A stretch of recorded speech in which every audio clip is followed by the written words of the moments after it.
أعوذ بالله من الشيطان الرجيم ثم ليقضوا تفثهم وليوفوا نذورهم وليطوفوا بالبيت العتيق.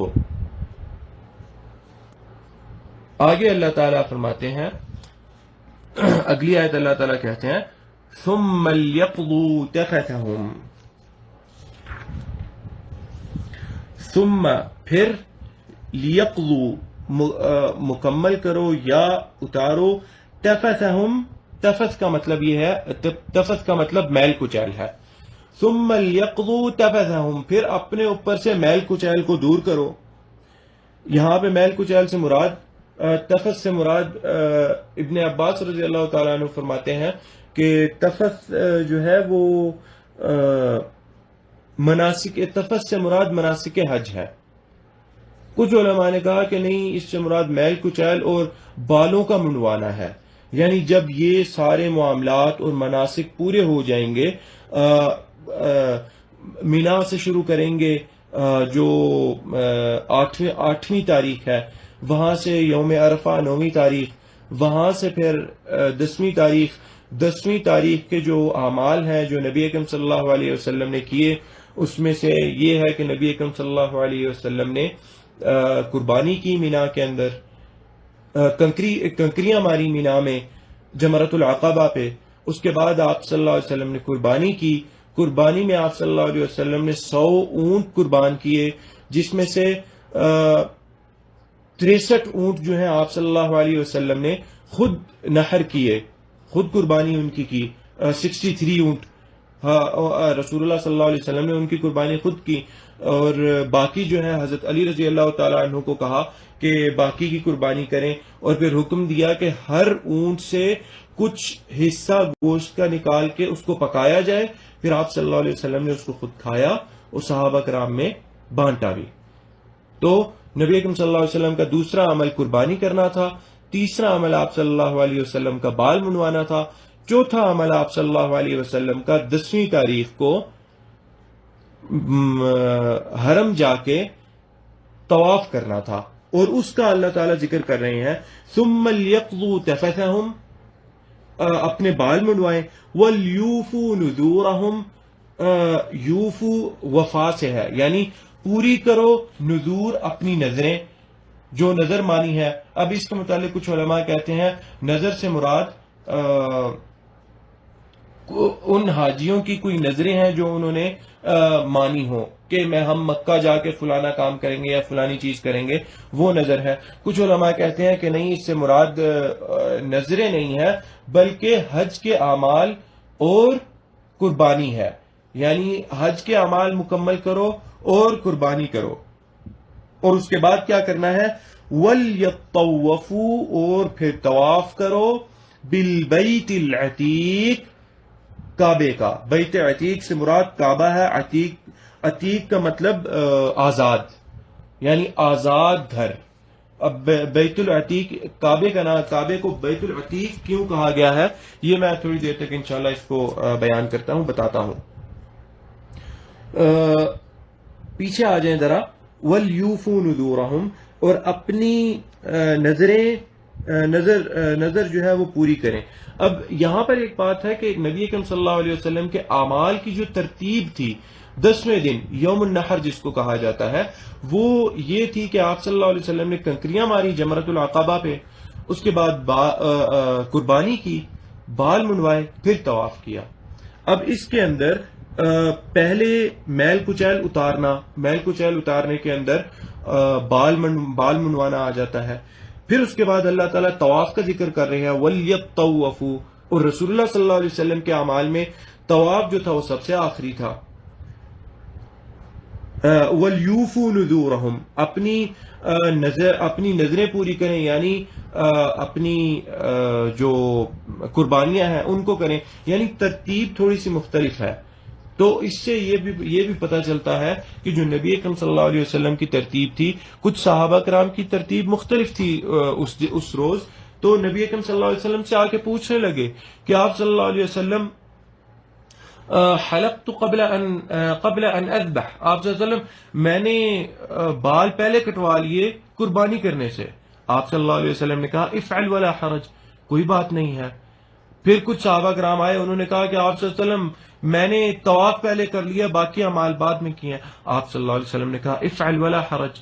پھر صحابہ کرام آتے رہے اور کہتے رہے کہ آپ صلی اللہ علیہ وسلم میری تو ترتیب مختلف ہو گئی ہے آپ کی ترتیب سے. آپ نے کہا کہ افعل ولا حرج، کہ کر لو، اس میں کوئی حرج نہیں ہے. یعنی ترتیب آگے پیچھے ہو جائے تو اس میں کوئی حرج نہیں ہے. اور اس آیت کے اندر بھی اللہ تعالیٰ نے ترتیب مختلف بتائی. ترتیب آگے پیچھے تھی جو نبی اکرم صلی اللہ علیہ وسلم کے اعمال تھے اس سے. تو اس سے پتہ چلتا ہے کہ ترتیب واجب یا ضروری نہیں ہے. ہاں اگر کوئی اس پہ عمل کر سکتا ہے تو وہ عمل کرے، انشاءاللہ اس کو سنت کا اجر ملے گا. لیکن جو نہیں کر سکتا، اب ہوتا یہ ہے آج کل کہ اتنی شدت کی حالت میں ہوتے ہیں، اتنے سخت بوڑھے ہوتے ہیں، گمے ہوئے ہوتے ہیں، ان کو سمجھ نہیں آ رہی ہوتی ہم نے کدھر جانا ہے، ہم نے کرنا کیا ہے، کیا ہم واپس اپنے خیمے میں جا سکتے ہیں آرام کرنے کے لیے، یا پھر کیونکہ اتنے دنوں کا سفر کر کے اب ہم آرام کر سکتے ہیں یا نہیں کر سکتے، یا اب ہم فوراً مکہ چلے جائیں اور کعبے کا طواف کریں، کیا کر سکتے ہیں، کس طرح کر سکتے ہیں، ان کو سمجھ نہیں آ رہی ہوتی. نبی اکرم صلی اللہ علیہ وسلم نے تمام معاملات سہل فرمائے. اور چونکہ احناف کے نزدیک ترتیب واجب ہے، ضروری ہے، اور انہوں نے حجاج کو بڑی مصیبت میں ڈالا ہوتا ہے. بہت بیچارے تھکے ہارے ٹوٹے ہوئے ہوتے ہیں اور بیچارے مسئلے پوچھ رہے ہوتے ہیں، رو رہے ہوتے ہیں، سمجھ نہیں آ رہی ہوتی کہ جی ہمارے عالم نے تو یہ بتایا تھا اور فلانا، تو ہمیں تو بڑا ڈر آ رہا ہے اور سمجھ نہیں آ رہی، یہ تو ہم کنکریاں ماری تھیں اور قربانی کا پتہ ہی نہیں چلا اور ہم تو حرم پہنچ گئے. جو پولیس والے تھے وہ ہمیں سیدھا انہوں نے کہا کہ سیدھا چلے جاؤ، واپس مینا کے اندر نہیں جا سکتے. تو اب تو ہم حرم پہنچ گئے ہیں، اب ہمیں سمجھ نہیں آ رہی ہم کریں کیا ہم طواف کر لیں اگر پہنچ گئے ہیں ہم لوگ، یا ہم نے تو ابھی بال نہیں منوائے تو کیا ہم طواف کر سکتے ہیں بنا بال منوائے. یہ ساری چیزیں ہیں جن کے بارے میں رسول اللہ صلی اللہ علیہ وسلم نے کہا کہ افعل ولا حرج، کریں، اس میں کوئی حرج نہیں ہے. اس سے پتہ چلتا ہے کہ ترتیب واجب نہیں ہے، ضروری نہیں ہے، لوگوں کو اس مشقت اور تکلیف میں ڈالنے کی کوئی ضرورت نہیں ہے. اور آخری بات اس آیت کے اندر بیت العتیق کا ذکر کیا اللہ تعالیٰ نے. کچھ علماء فرماتے ہیں کہ بیت العتیق اس کو اس لیے کہا گیا آزاد، یعنی عتقہ کا مطلب ہے کہ آزاد کر دینا کسی کو. اس کو اللہ نے بیت العتیق اس لیے کہا کہ اس پر کبھی بھی کسی ظالم اور جابر حکمران کی حکومت نہیں رہی، اور جب بھی کوئی ظلم اور شرک پیدا ہونے لگا اللہ تعالیٰ نے حکومت چھین لی ان لوگوں سے اس گھر کی. تو یہ پتہ چلتا ہے کہ اہل توحید اس گھر کے متولی رہے ہیں ہمیشہ سے، اس لیے اس کو بیت العتیق کہا گیا ہے. اور طواف کے متعلق جو مینا سے آ کے سب سے پہلا طواف کیا جاتا ہے اس کو طواف افاضہ کہا جاتا ہے، اور یہ رکن ہے، اس کے بنا حج مکمل نہیں ہوتا. اس کا ایک اور بھی نام ہے، اس کو طواف زیارت بھی کہتے ہیں. یعنی چونکہ ہم کافی دنوں سے مکہ سے نکل کے مینا گئے، وہاں سے عرفات پھر مزدلفہ، تو پہلی دفعہ مکہ آ رہے ہیں تو ہم واپس زیارت کر رہے ہیں، تو سب سے پہلا عمل ہم مکہ آ کے یہ کریں گے کہ طواف کریں گے. تو لوگوں کا اکثر عمل یہی ہوتا ہے کہ لوگ جب مکہ آتے ہیں مینا سے تو وہ طواف کرتے ہیں سب سے پہلا. تو یہ طواف افاضہ جو ہے یہ بھی رکن ہے حج کا، اس کو کوئی نہیں چھوڑ سکتا. اور اس کے بعد دوسرا طواف ہے جو آخری طواف ہے، جس کو طواف الوداع کہا جاتا ہے، طواف وداع کہا جاتا ہے. یہ سب سے آخری عمل ہوتا ہے حج کرنے والے کا. اور اس کے متعلق تخفیف ہے ان لوگوں کے بارے میں جو لوگ کمزور ہیں، یا مینلی خاص طور پہ جو حائض ہیں، جو خواتین جن کے ماہواری کے ایام ہیں، ان کے لیے اس مسئلے کے اندر تخفیف ہے. نبی اکرم صلی اللہ علیہ وسلم کی زوجہ تھیں، ان کو یہ ایام شروع ہو گئے تو رو رہی تھی بیٹھ کے، تو آپ صلی اللہ علیہ وسلم نے سوال کیا کہ آپ صلی اللہ علیہ وسلم کو بتایا گیا کہ وہ رو رہی ہیں بیٹھ کے کہ ان کو تو یہ ایام آ گئے تو اب اپنا حج مکمل نہیں کر پائیں گی، تو آپ صلی اللہ علیہ وسلم نے کہا کہ احابستنا ہی، یعنی کیا انہوں نے ہمیں جکڑ کے رکھ لیا ہے، یعنی کیا طواف افاضہ کیا ہے اس نے کہ نہیں؟ تو انہوں نے کہا کہ نہیں، طواف افاضہ کر لیا ہے انہوں نے۔ تو آپ صلی اللہ علیہ وسلم نے کہا کہ ٹھیک ہے، پھر طواف وداع جو ہے وہ حائض پہ ساکت ہے، حائض پہ سے ختم ہو جاتا ہے تو وہ چلتی بنے، کوئی مسئلہ نہیں ہے۔